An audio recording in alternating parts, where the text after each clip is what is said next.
أعوذ بالله من الشيطان الرجيم بسم الله الرحمن الرحيم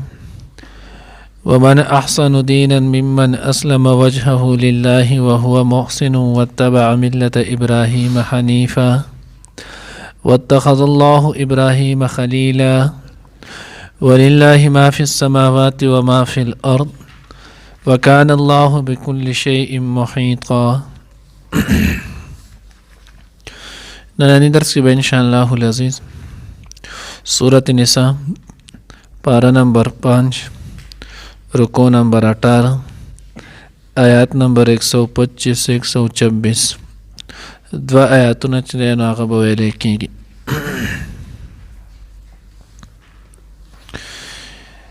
دې نه مخکې آیات کې تیر شولو الله وایي چا چې دی نو هغه عمل وکړو نیک که سړی وي او که ښځه وي داسې حالت کې چې هغه مسلمان وي نو دوی به جنت ته الله پاک داخلي جنت ته به داخلیږي او په دوی باندې به د نقیر ضرب مطابق چې دی نو هغه هم ظلم نه کېږي.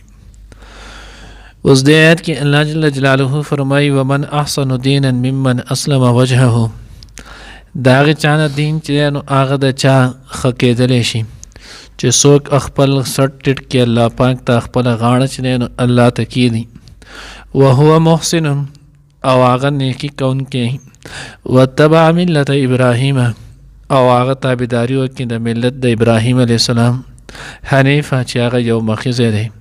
واتخذ الله ابراهیم خلیلا او الله رب العزت ابراهیم علیه السلام لا خپل خلیل دوست چې دی نو هغه جوړ کړی. ومن احسن دینا ممن اسلم نو دین اسلام بهتر کېدلو د پاره او د انسان د کامیابی او کامرانی د آیت کې الله جل جلاله چې دی نو هغه دوه شرطونه ذکر کړل. شرط نمبر 1 اخلاص ومن احسن دینا ممن اسلم وجهه د هغې چا نه د چا دین ښه کېدی شي چې دی خپله غاړه چې دی نو الله ته کېږدي هر کار کې د مقصود او مطلوب صرف او صرف د الله رضا وي د الله د رضا نه ما سوا چې دی نو هغې بل یو غرض هم دی صرف چې دی نو هغه دغه یو مقصد وي چې زما نه زما رب چې دی نو هغه رضا شي او کله چې دغه مقصود چاته هم حاصل شولو الله دې موږ ټولو ته نصیب کړي نو بیا دا موږ ته چې څومره په ظاهر باندې شرور فسادات څومره خفګانونه چې دی نو هغه ښکاري دا ټول به یو هم دی ولې چې کله هر انسان د بل حق ادا کوي صرف په دې وجه باندې او د بل مسلمان سره ښېګړه کوي صرف په دې وجه باندې چې زما نه الله راضي شي نو که بیا ورسره دغه مخاطبو چا سره چې د احسان او ښېګړه وکړه که دی ورسره سبا دپاره ښه رویه پیش کوي او که بده رویه پیش کوي دی به د نه خفه کېږي نه ولې دی به وایي چې ما چې څه کول نو هغه خو ما د الله د رضا لپاره کړي دي ما خو چې نو هغه دا د اخلاص باندې کړي ول برابره خبره ده که دا په جماعت کې وي که دا په یو تنظیم کې وي که دا یو اصلاحي جرګه کې وي که دا په یو چې نو هغه قوم کې وي او آن تر دې که دا په خپل ذات کې ولې نه خو چې کله د ده په هرې خبرې کې مقصود چې نو هغه د الله رضا شوله اخلاص شولو نو د اخلاص سره د ده د باطن چې نو هغه تزکیه کېږي باطن به ورسره پاکي نو دی به سبا دپاره چې نو هغه نه په چا باندې ازباده نه کوي چا سره چې ښه کړي او نه به د چا چې ورسره چا سره چې ښه کړي نه به د هغه نه ګیلې او شکوې چې نو هغه کوي. نو الله رب العزت یو طریقې چې نو هغه دغه وښوله وهو محسن او دې کې الله رب العزت نو هغه دویم شرط ذکر کړو او هغه دویم شرط ولا دا دی چې دی نیکوکار نیکي کوونکی. اوس نیکي چې نو هغه څه ته ویلی کېږي نو نیکي عمل صالح دې ته ویلی کېږي چې هر کار د الله د پیغمبر د طریقې مطابق وشي. اوس کوم کار چې د الله د پیغمبر د طریقې مطابق چې نو هغه وشولو نو دا محسن دی دا سړی کوونکی محسن دی دغه کار چې نو هغه حسن دی او کدا د الله د پیغمبر د طریقې مطابق نه نو بیا دا سړی محسن نه دی او دا کار چې نو هغه حسن نه دی دا ښه نه دی ولې ځکه چې نو الله رب العزت ته په مخ د ځمکه باندې څومره چې هم کائنات دی خو زمونږ چې نو هغه مخاطب ځمکه اسمان دی موږ ته مچیانو مشاهده زمونږ د دې سره نو موږ ځکه وایي په مخ د ځمکه الله رب العزت ته د خپل پیغمبر د طریقې نه بله یو طریقه چې نو هغه خوښه او محبوبه چې نو هغه نشته نو ځکه وی وهو محسن دویم شرط دی نو هغه دا دی چې څه عمل کوي نو هغه د شریعت مطابق کوي خپل خواهشو رسم رواجو د هغه چې نو هغه طور طریقې یا چې نو هغه د قامیت په اعتبار سره دغه نه کوي بلکې د هر کار چې کوي نو په هغې کې صرف او صرف د الله د پیغمبر چې نو هغه طریقه ګوري. لکه مثال په طور کې ماسخوتن وس چې نو هغه منصور دی 4 رکعاته دی. اوس که یو سړی چې نو هغه 5 وکړي او دی وایي چې یاره 5 په دې منځ کې څه ګناه خو نه دی الله ته بګی نو هغه رکوع ده سجده ده په سجده باندې الله پاک په یو سجده 1500 نیکۍ ورکوي نو که دا بګی نو یو رکعت سیوا شي جو 3000 نیکۍ خو صرف په 2 سجدو کې سیوا شوي تلاوت پکې شو قرات پکې شولو. اوس د دې انسان منځ ونه شو دی چې دا وکړي ټول خلک ورته شاته که امام جو فتح بول ورکوي چې خطا شونی که یوازې منځ کوونکی جو خلک به ورته چې یار تو خطا شوی 5 رکعت ته باسېدلی ولې دا اوس د الله د پیغمبر طریقې مطابق ته شو. نو دې ځکه تاسو ته صرف د دې مسلې چې نو هغه وضاحت لکه ډیکول غواړم. بعضې کسان اکثر ووایي هم او بیا چې نو څه کسان مخکې لو دا سره ما په هغې باندې لږ وضاحت کړو نو دغه وجه باندې نن سبا که تاسو خیال کړی اکثر زموږ چې نو هغه څوک وفات شي نو د هغوی پسې موږ بیا د جمعو چې کم ترتیب کوو یا د پسې چې کم د 40 ترتیب کوو یا دوی پسې چې کم د اتلین ترتیب کوو.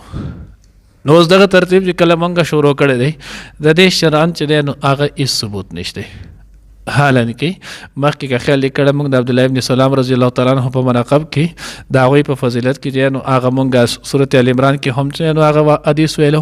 2 ځای چې نو هغه مونږ حدیث ویلو چې حدیث مبارکه کې راځي چې کم کسان مفهوم یې دا دی چې د هغوی چې دی نو هغه څه کوي صله رحمي کوي په خلکو باندې خوراک کوي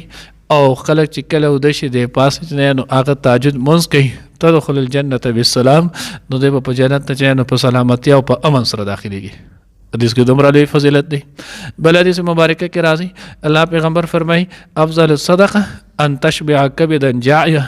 بهترین صدقه دا چې ته یو وږې کلیجه چې نو هغه مړه کړي. بل حدیث مبارکه کې نو هغه راځي چې ښکلې صدقه چې نو هغه په چا باندې چې نو هغه د صحت سره چې نو هغه څه کول او خوراک کول دي. قرآن کې چې نو الله رب العزت فرمایي فلقتهم العقبه وما ادراک ما العقبه فك رقبه او اطعام في يوم ذي مسغبه. الله چې نو هغه کامیابی کامرانی دا ده چې تو چې نو غلام آزاد کړي په خلکو باندې چې نو هغه خوراک وکړي. داسې ډېر شی چې نو هغه آیاتونه دي احادیث دي چې په هغې کې صدقه کول او په هغې کې نو هغه د خلکو باندې خوراک کول په هغوی باندې چې نو خلکو باندې چې ډوډۍ کول د دې ټولو فضایل راغلي دي. خو اوس دغه دا اله دي چې کله دا د شریعت او د حضور د طریقې مطابقي اوس چې کله دا د حضور د طریقې مطابق نه ولو نو که دا ته هر څومره په خلکو خوراک وکړلو دا ناجایز دی. دې دپاره خپل طرف نه تعیین کول د خپل طرف نه دی چې نو هغه ورځې خاص کول خپل طرف نه د دې یو طریقې کار جوړول چې نو هغه دا شرعاً جایز نه دی. نو اوس دا چې نو هغه په دغه وجه دی د هغې اوس تاسو د اسان چې نو هغه ثبوت وایم موږ اکثر بعضې وخت کې نو هغه په طور د مرګستیا یو بل ته لکه پروګرام وکړه که نه نو دله چې د پروګرام څنګه لتي وهي بعضې پکې چې نو هغه خلکو سره شرطونه هم کېدي څوک وایي چې باران وشي زه به پروګرام کوم او څوک وایي چې غرمه وشي چې زه به پروګرام کوم او دا قشر شرطونه پکې هم کېدي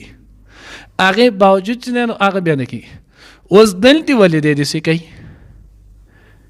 نو دلته دا د چې د خپل طرف نه کم تعین وکړو نو دی دا ثواب ګڼي که دی په ژبه وایي او که نه وایي خو دی دا ثواب ګڼي. اوس د دا ترتیب چې هغه له مقرر کړو شریعت کې دا نشته. مړی پسې تو چې هغه د کال 12 میاشتې چې هغه صدقه کولی شي خیرات پسې کولی شي تلاوت پسې کولی شي نفل چې هغه پسې کولی شي دا ټول کارونه چې هغه د کولی شي. خو د دې چې دا کم ترتیب ورکوي دا په شریعت کې د الله د پیغمبر نه نه ثابت. حالانکه الله پیغمبر چې هغه د ټول امت دپاره چې هغه به قرباني نه کوله څومره لوی د ثواب کار دی. حضور علیه الصلاة والسلام چې یو قرباني د خپل ځان دپاره یو به د ټول امت دپاره وکړه د هغو ته به یې ثواب کو صحابه به هم کولو دغه شان چې هغه تابعین تبع تابعین دا ټول ثابت دی. خو دی له د خپل طرف نه دی له چې هغه ترتیب ورکول د خپل طرف نه چې دا کول د په شریعت کې چې هغه زیاتوالی دی. او د الله پیغمبر فرمایي چې چا زمونږ په دین کې من احدث فی دیننا فی امرنا چا چې نه نو هغه زمونږ په دین اسلام کې د خپل طرف نه یو کار چې نو هغه ایجاد کو فهو بدع هغه چې نو هغه بدعت دی. یو روایت کې راځي فهو مردود هغه رد کړی شوی دی. او بیا د الله پیغمبر فرمای چې نو هغه کل بدعت ضلاله وکل ضلاله فی النار هر بدعت چې نو هغه گمراهی ده او هر گمراهی چې نو هغه سړی جهنم ته بیایي. نو بارن نو موږ الله رب العزت د کامیابی او د کامرانی چې نو هغه دوه شرطونه خودل. نمبر 1 په هر عمل کې اخلاص. نمبر 2 په هر عمل کې چې نو هغه هر عمل چې کې د حضور د طریقې مطابق کدا دواړه شرطونه پکې ول جدا د کامیابی راز دی. او کدا به کې نو ول نه بیا کامیابی نه ده.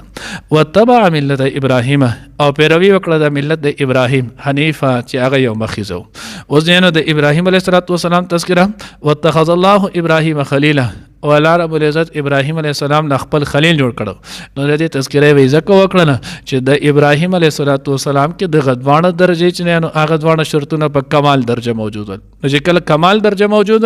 الله رب العزت دغه خپل خلیل چې نو هغه جوړ کو خپل دوست او محبوب چې نو هغه جوړ کولو.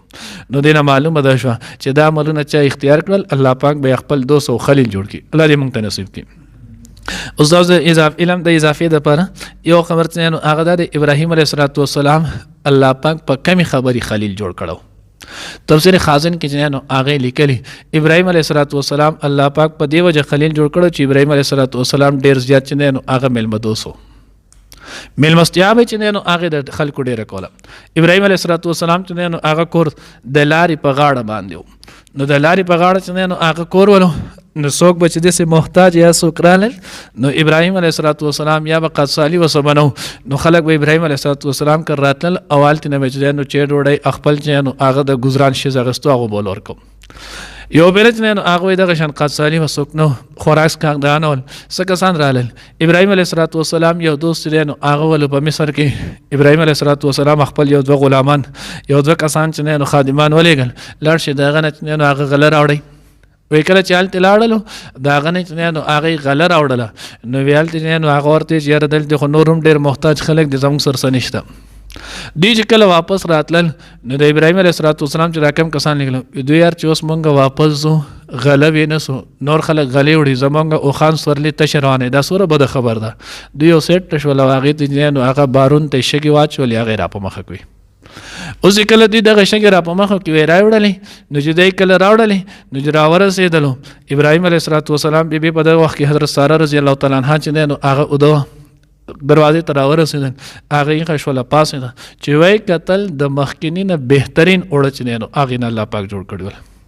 هغې چې کله استعمال کې راوستل بیا ابراهیم علیه السلام چې نو هغه رالو څنګه څه چل وشو هغه هلکان راغلي کسان راغلي وی او وی دې پرې نه اوړه راوړې خو د هغې شته نه هم ښکلي دي ستاسو ملګری په مصر کې چې کم و دې پرې نه ول ډېر ښه اوړه ورکړي. ابراهیم علیه السلام یې نه د هغه نه دي ورکړي دا زما خلیل زما رب چې دی نو هغه ورکړي. نو د دغه ورځ نه د هغه خلیل نوم چې دی نو هغه شو. دویم چې نو هغه وجه لیکلې ده وایي کله چې د ابراهیم علیه السلام خواله چې نو هغه کم صداغه رالل درې فرشتې رالې چا چې د قوم لوط چې نو هغه د تبعید لپاره الله پاک را لېږلې. نو دوی چې کله رال ابراهیم علیه السلام که خیال مو کړی مخکې تېر شویم دی هغوی ورته نو هغه خوراک پیش کړو خو یې خوراک چې نو هغه کې خو په یو شرط په شروع کې بسم الله وای او په آخره کې به الحمدلله وای. نو هغه ورته فرشتې خو خوراک نه کوي هغه ورته دا خو ته د الله خلیل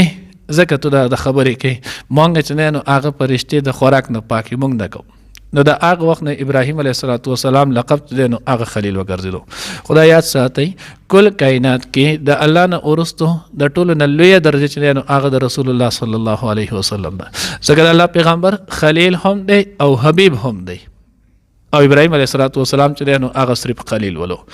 او دویم نمبر چې نو بیا د حضرت ابراهیم علیه السلام مقام او درجه ده. دریم د حضرت موسی علیه السلام. څلورم چې نو هغه د حضرت عیسی علیه السلام او پنځم نمبر چې نو هغه بیا حضرت نوح علیه السلام کم ته چې نو هغه جلیل القدر انبیا ویل کېږي.